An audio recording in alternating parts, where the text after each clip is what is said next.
singer sings a song, he changes pitch, intensity, and/or quality of the voice appropriately as music goes on. The regulation of the voice is carried out by the muscles of the respiratory, phonatory, and articulatory organs. This film presents the results of experimental studies with 5 professional singers, chiefly related to the function of the phonatory organ, namely the larynx, which directly regulates the vocal parameters.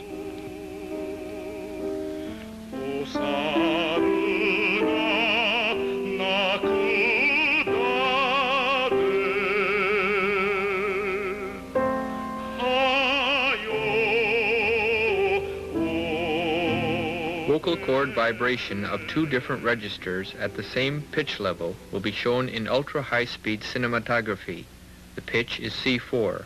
The first scene shows vibration in heavy register, mid-voice. In mid-voice, the vocal cord is thick, and the wave-like movement on the mucosa is remarkable. Complete glottal closure takes place, and the close phase is long.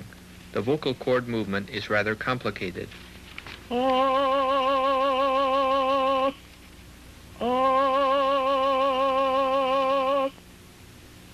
Let us see the movement in stop motion.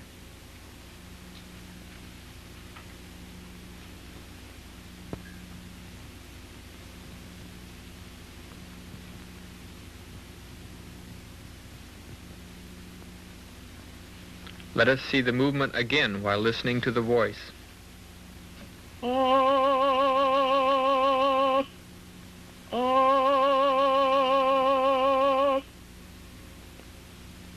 Next, a tone of the same pitch level is sung in light register, falsetto. In falsetto, the vocal cord is thin, the wave-like movement of the mucosa is poor, and there is no complete closure of the glottis. The vocal cord movement is rather simple.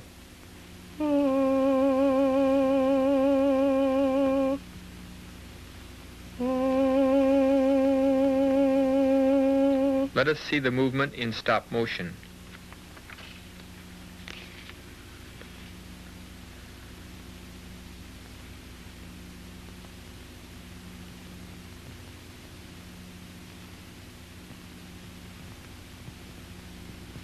Now let us see the movement again, listening to the voice.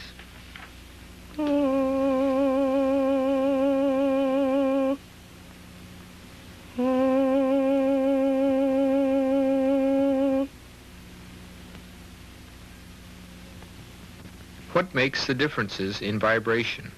We investigated laryngeal muscles electromyographically. The most remarkable difference between the 2 registers is found in the vocalis muscle. The vocalis muscle presents marked activity in mid-voice, while it shows little activity in falsetto. Powerful contraction of the vocalis muscle results in a thick vocal cord, remarkable mucosal wave, and forceful closure of the glottis. The cricothyroid and lateral cricoarytenoid muscles also show greater activity in mid-voice, however not so markedly as the vocalis. Activity of laryngeal muscles for different registers at the same pitch level is compared in each singer. The degree of activity is shown in rank order.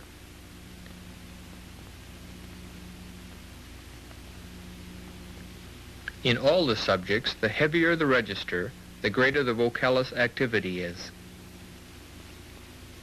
A similar tendency is found in the lateral cricoarytenoid and interarytenoid muscles, although it is not so consistent and pronounced as in the vocalis muscle. The cricothyroid muscle presents no consistent relationship to the vocal register.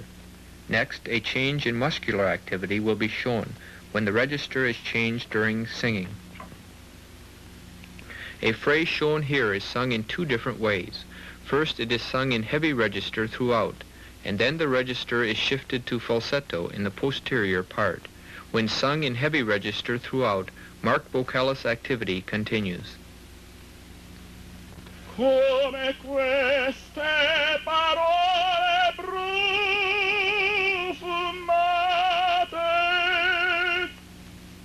Activity of the cricothyroid, lateral cricoarytenoid, and vocalis muscles is pronounced throughout and is parallel to the pitch.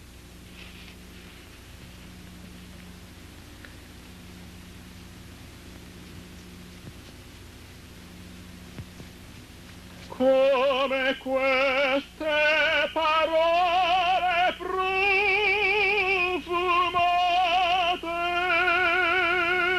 When sung with a register change, activity of the vocalis muscle almost disappears in falsetto. Come queste parole profumate.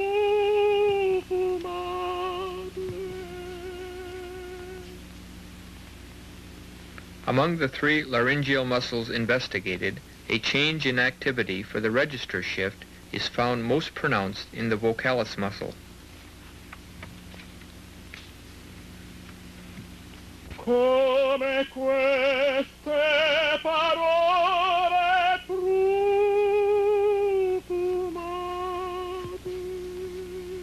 Airflow rate is increased for falsetto, as shown in the lower figure.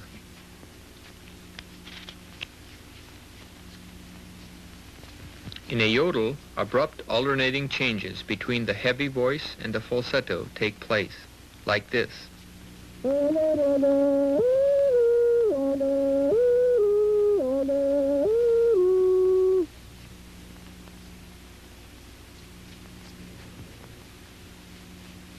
Activity of the vocalis muscle is markedly weakened in falsetto, the underlying parts. Activity of the cricothyroid muscle becomes greater as the pitch is raised. This indicates that the cricothyroid muscle is essentially a pitch agent. There is no remarkable difference in activity of the lateral cricoarytenoid muscle between the two registers.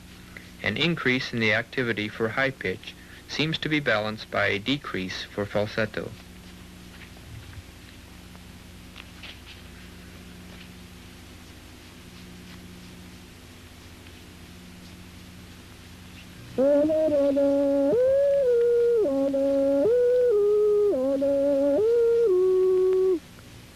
This table shows changes in muscular activity in response to register shift during singing.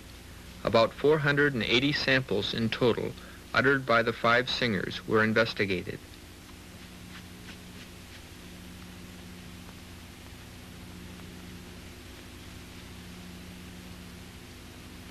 The vocalis muscle shows a marked change in activity whenever a clear register shift occurs. The lateral cricoarytenoid and interarytenoid present a similar tendency, but less consistently than the vocalis. The cricothyroid often shows no marked change. Let us now summarize. 1. The vocal register is primarily regulated by the vocalis muscle, which contracts more powerfully for a heavier register. 2.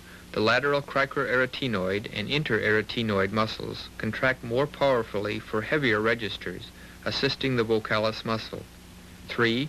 The cricothyroid muscle shows no systematic relationship to the register. However, since it has an antagonistic function to the vocalis muscle, it should influence the vocal register.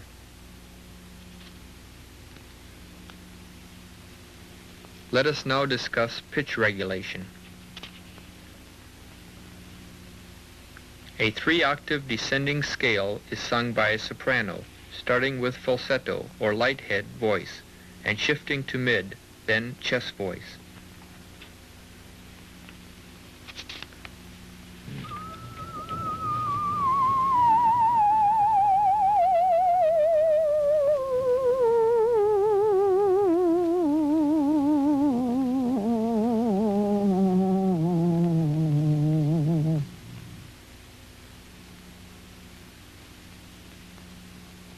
In heavy registers, such as mid and chest, activity of all 3 muscles is decreased as the pitch becomes lower.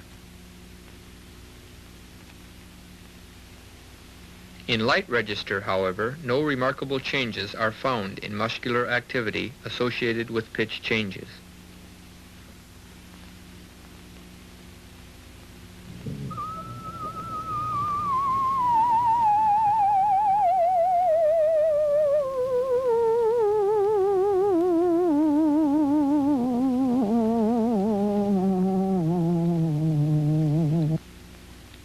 These electromyographic recordings suggest that regulatory mechanism of pitch is different according to vocal register. Next, activity of the interarytenoid muscle is shown.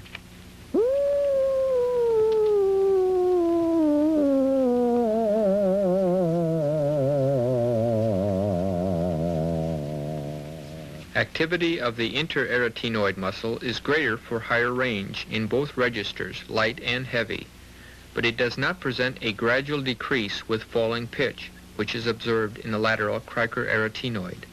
Let us listen again.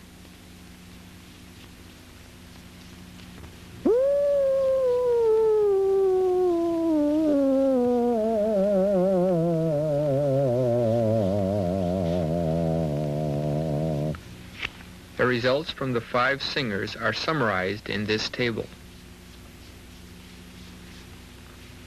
In heavy register, activity of the cricothyroid, lateral cricoarytenoid, and vocalis muscles is always positively related to pitch. In light register, such as falsetto and light head, activity of these muscles is not always related to pitch. Other factors are also thought to participate in regulating pitch in light register.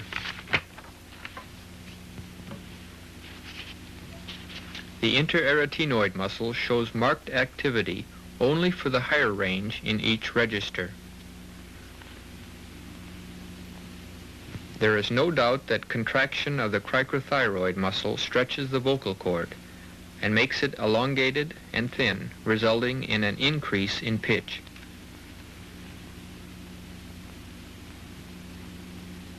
The lateral cricoarytenoid, vocalis, and interarytenoid muscles adduct the vocal cord.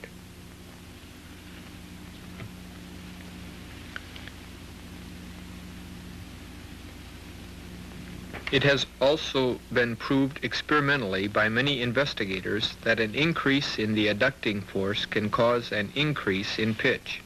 Besides the direct influence of the adductor's activity upon the pitch, the increase in the adductor's activity with rising pitch seems significant for other reasons. When the cricothyroid muscle is activated to raise the pitch, the vocal cord is stretched. The edge of the vocal cord tends to be placed along the line between the posterior cricoarytenoid ligament and the anterior commissure. Therefore, the cricothyroid muscle has the function of abducting the vocal cord, which is in the medium position. This must be compensated for by the adductor muscles in order to keep the vocal cord in a position appropriate to the vibration.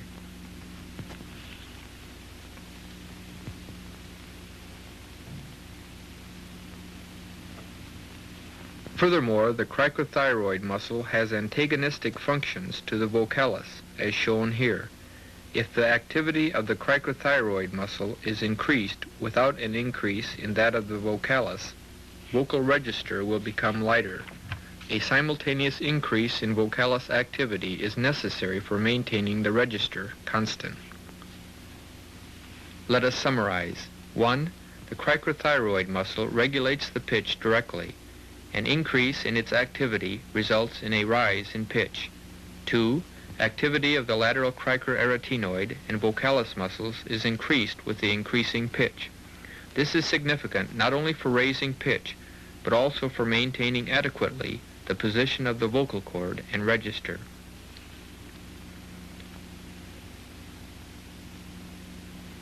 Three, participation of these 3 muscles in regulating pitch is more dominant in heavy register than in light register. 4, the interarytenoid muscle participates in regulating pitch only in the higher range of each register.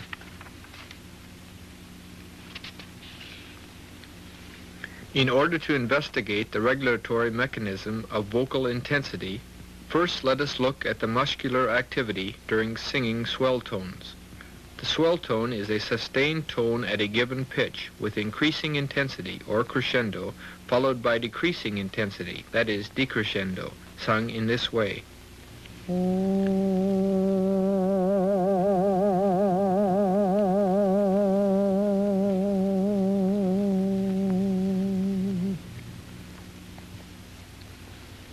This figure presents muscular activity schematically when a bass singer sang swell tones at various pitches and in various registers. At a low pitch in heavy register, activity of the lateral cricoarytenoid and vocalis muscles is positively related to vocal intensity.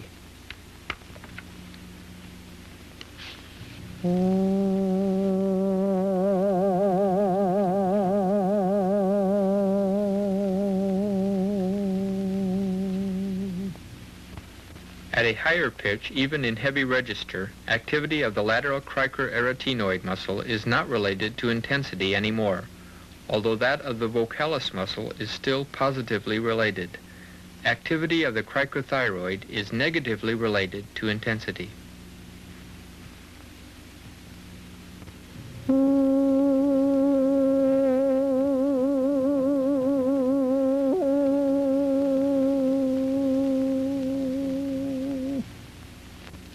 In light register, at the same pitch, activity of the vocalis muscle is not related to intensity either.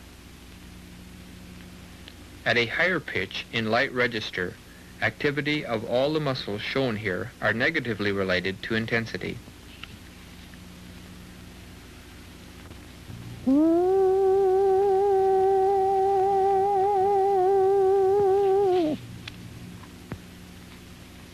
A similar tendency was found in other singers.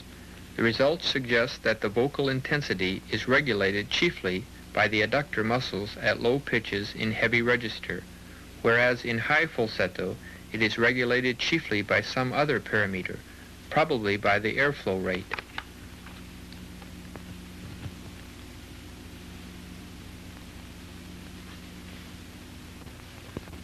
Airflow rate is increased with crescendo in both registers.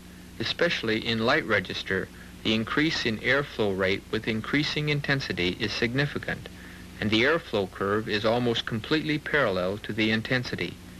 In heavy register, the airflow rate is less closely related to intensity.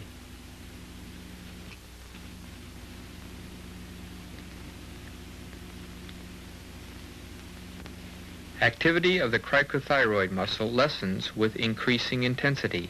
Since changes in the parameters which cause an increase in intensity can result in simultaneous rise in pitch, the cricothyroid muscle should be relaxed to some extent in order to keep the pitch constant. The decrease in the cricothyroid activity is reflected in a shortening of the vocal cord length.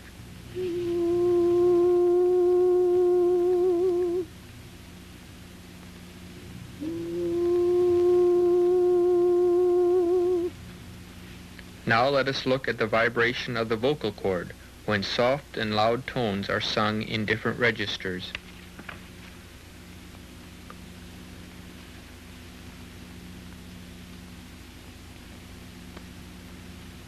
In a soft, heavy voice, the vocal cord is rather thick. The glottis is closed completely. Although the amplitude of vibration is small, there is considerable wave-like movement of the mucous membrane. The voice sounds like this.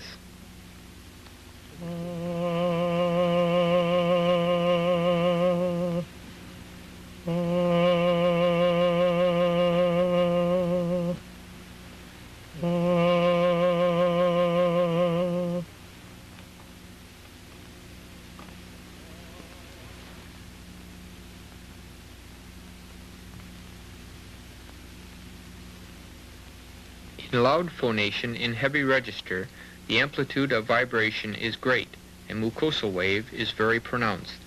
The vocal cord presents very dynamic movements. The voice is like this. Ah, ah, ah.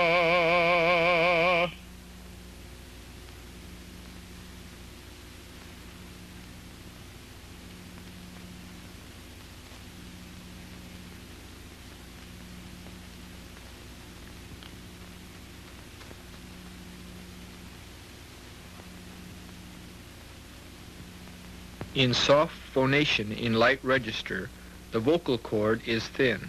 The amplitude is small, the mucosal wave is poor, and the posterior part of the glottis is not closed completely. The close time of the membranous portion is short. Here is the voice.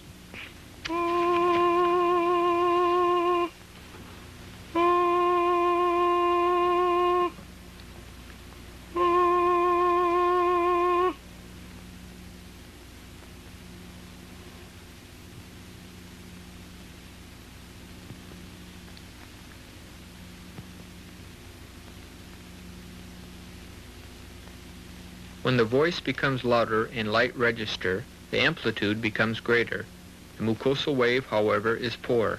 The glottis is not closed completely. The voice is like this.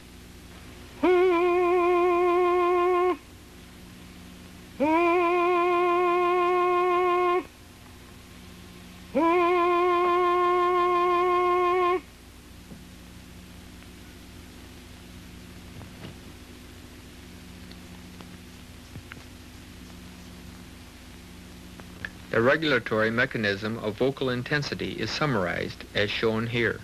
1. In heavy register, vocal intensity is regulated more dominantly by the vocalis and lateral cricoarytenoid muscles. 2. In light register, intensity is chiefly regulated by the airflow rate. 3. The interarytenoid muscle shows no remarkable participation in regulating intensity. 4. The cricothyroid muscle presents compensatory action in order to keep the pitch adequate. So far, the regulatory mechanism of register, pitch, and intensity of voice has been discussed separately.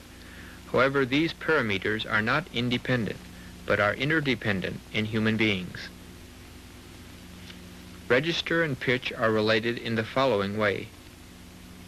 As the activity of the cricothyroid muscle becomes forceful, resulting in a rise in pitch, the effect of the vocalis muscle antagonistic to the cricothyroid becomes smaller. Thus the register tends to become light.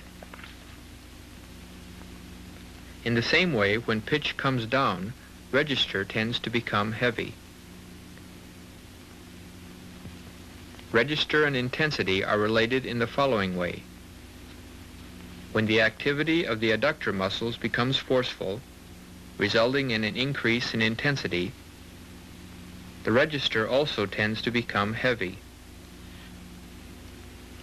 In the same way, as intensity becomes small, register tends to become light.